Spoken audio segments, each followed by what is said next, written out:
చాలామందికి గుర్తుండే ఉంటుంది. 2024 సెప్టెంబర్ 18వ తారీఖున చంద్రబాబు నాయుడు తిరుమల లడ్డూ వివాదాన్ని తెర మీదకు తీసుకొచ్చారు. ఎన్డీఏ పక్షాల ఎమ్మెల్యేలతో నిర్వహించిన సమావేశంలో యానిమల్ ఫ్యాట్ గురించి వ్యాఖ్యానించారు. దాంతో అది చాలా పెద్ద దుమారం రేపింది. చంద్రబాబు మాట్లాడగానే అదే విషయాన్ని పవన్ కళ్యాణ్ అందుకున్నారు. యానిమల్ ఫ్యాట్ అంటే అందులో గొడ్డు మాంసం, పంది కొవ్వు, దాంతోపాటుగా చేప నూనె వంటివి కలిపేశారన్నట్టుగా పవన్ కళ్యాణ్ మాట్లాడారు. ఇది చాలా పెద్ద రాద్ధాంతం జరగగానే ఆంధ్రప్రదేశ్ రాష్ట్ర ప్రభుత్వం ఒక సిట్ ఏర్పాటు చేసింది. ముఖ్యమంత్రి అందులో యానిమల్ ఫ్యాట్ కలిపిందన్నట్టుగా మాట్లాడతారు. దాన్ని ఉప ముఖ్యమంత్రి చాలా పెద్ద రచ్చ చేస్తారు. దాని మీద రాష్ట్ర ప్రభుత్వం సిట్ ఏర్పాటు చేస్తుంది. అంటే రాష్ట్ర ప్రభుత్వ సిట్ ఏం తేల్చబోతుందో, ఎలాంటి నిర్ధారణకు రాబోతుందో దాదాపుగా సీఎం, డిప్యూటీ సీఎం మాటలను బట్టి ఎవరికైనా ఇట్టే అర్థమవుతుంది. దీని మీద అప్పట్లో వైఎస్ఆర్సీపీ ఆందోళన వ్యక్తం చేసింది. నేరుగా టీటీడీ మాజీ చైర్మన్ వైవి సుబ్బారెడ్డి సుప్రీంకోర్టుని ఆశ్రయించారు. సిబిఐ విచారణ చేయాలి అంటూ ఆయన కోరారు. దాంతో సుప్రీంకోర్టు స్పందించింది. వైవి సుబ్బారెడ్డి వాదనలో బలం ఉందని తేల్చింది. సిబిఐ నేతృత్వంలో సిట్ ఏర్పాటు చేసింది. అందులో రాష్ట్ర ప్రభుత్వానికి సంబంధించిన పోలీసు అధికారులు కూడా ఉండొచ్చు అని తేల్చింది. తద్వారా 5 సభ్యులతో కూడిన సిబిఐ డైరెక్ట్ నేతృత్వంలోని సిట్ కల్తీ నెయ్యి, తిరుమల లడ్డు ఉదంతానికి సంబంధించినటువంటి దర్యాప్తు పూర్తి చేసింది. సిట్ ఫైనల్ ఛార్జ్ షీట్ కూడా దాఖలు చేసింది. ఇప్పుడు ఆ ఛార్జ్ షీట్ మరోసారి ప్రకంపనలు పుట్టిస్తుంది. ఛార్జ్ షీట్లో అనేక మంది నిపుణులు వివిధ సంస్థల రిపోర్ట్ల ఆధారంగా యానిమల్ ఫ్యాట్ అసలు లేనే లేదని, అక్కడ కల్తీ జరగడానికి అవకాశం ఉందని, రసాయనాలు వినియోగించారని తేల్చింది. అది ఇప్పుడు రాజకీయంగా దుమారం రేపుతుంది. అప్పట్లో యానిమల్ ఫ్యాట్ ఉందని నానా రకాలుగా రాజకీయ రచ్చ చేసినటువంటి వాళ్ళే ఇప్పుడు మళ్ళీ రసాయనాలు, బాత్రూములు కడిగే యాసిడ్స్ కూడా కలిపేశారు అనేటువంటి రీతిలో, యాసిడ్ స్లర్ మిక్స్ చేశారు అనేటువంటి స్థితిలో చాలా తీవ్రమైనటువంటి వ్యాఖ్యలకు పూనుకుంటున్నారు. ఈ వివాదం రాజకీయంగా కూడా మలుపులు తిరుగుతోంది.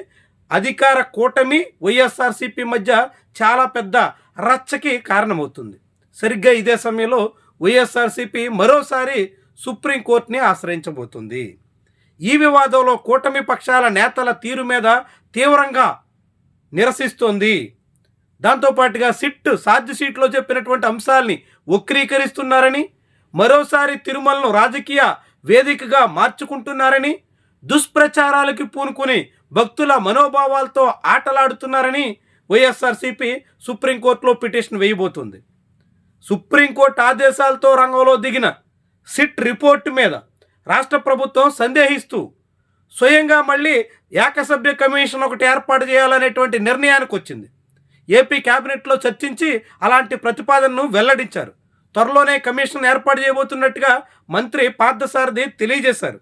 దీంతో సిట్ రిపోర్టు మీదే ఆంధ్రప్రదేశ్ రాష్ట్ర ప్రభుత్వానికి సందేహాలు ఉన్నట్టుగా మళ్ళీ కొత్త కమిటీ వేసి ఈ కథని ఇంకొక మలుపు తిప్పే దిశలో ప్రయత్నం చేస్తోంది అని వైఎస్ఆర్సీపీ భావిస్తోంది. ఇలాంటి ప్రయత్నాలకి బ్రేకులు వేయాలని నిర్ణయానికి వచ్చింది.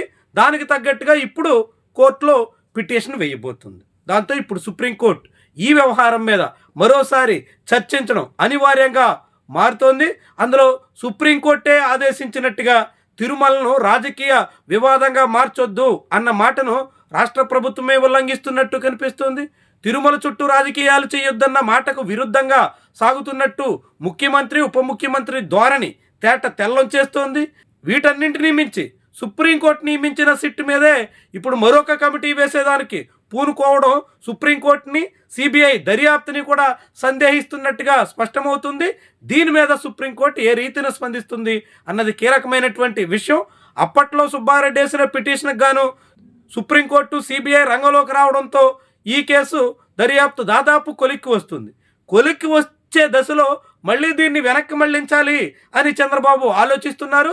దీని మీద ఇప్పుడు సుప్రీంకోర్టు ఎట్లా స్పందిస్తుంది, ఏ రీతిన నిర్ణయం తీసుకుంటుంది, ఇది కూటమి ప్రభుత్వానికి ఎలాంటి స్థితిని తీసుకొస్తుంది అన్నది ముఖ్యమైనటువంటి విషయం. అప్పట్లోనే సీఎం చంద్రబాబు, పవన్ కళ్యాణ్ తాము చెప్పినట్టుగా సిట్ రిపోర్ట్ వస్తుందని ఆశించారు.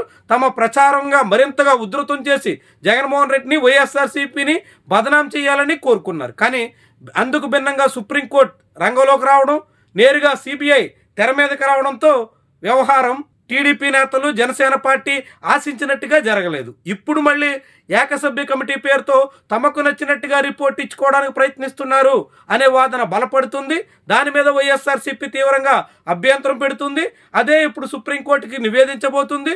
సుప్రీంకోర్టు ఈ పిటిషన్ మీద ఎలా స్పందిస్తుంది, ఏ రీతిన నిర్ణయం తీసుకుంటుంది, ఎలాంటి పరిణామాలకి ఊతమిస్తుంది అన్నది చాలా కీలకమైనటువంటి అంశం.